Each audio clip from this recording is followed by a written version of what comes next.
to keep you updated with a lot of stuff, but some of the stuff's just pretty boring. So anyway, I cut some aluminum angle thin pieces, and I just have them. I don't want any screw holes in them because the less holes, the less likely it's going to leak. So I siliconed behind my rubber seal.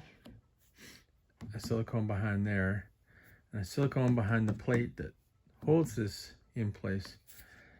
So, and I used extra flexible silicone, and now I've just used a lot of clamps just to keep that glued for overnight. I'll just keep the heat on for a little bit. I also went ahead and glued the trim on the door. Now this is going to be painted black. I'm going to spray it trim clad black, flat. These I'm going to have to seal. I just couldn't get a clamp long enough. I tried my strap clamps, my ratchet clamps, but I just didn't like how they were pulling on it. So anyway, I just put a couple screws in there. Same on the other end. I'll remove those and fill them full of paintable silicone. The edges of that door, as you recall, are treated with the epoxy and spray painted, so they'll be fine regardless. But because there'll be holes, I'm gonna fill it full. So anyway, I got the window trim set in place from the other side. I don't like the gap here, so I'm going to get a slow expanding foam, and I'm going to spray it in there first because that's a lot of, you know, it's like quite deep. Like if I go all the way in there, it's that deep.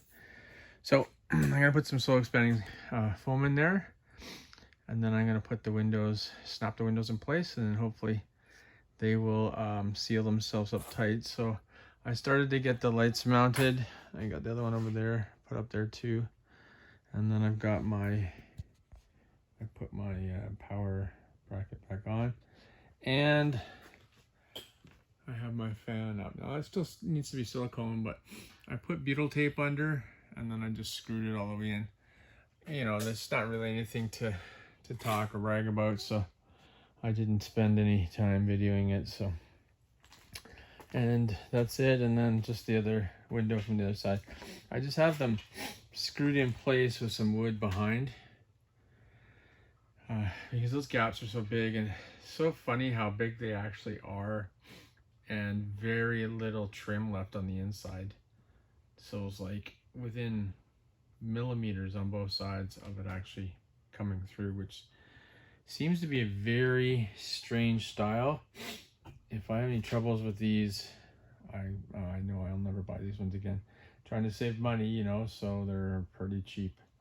Anyway, I'll make do. But that means I gotta buy a can of spray foam, which is gonna put me over my $1,500.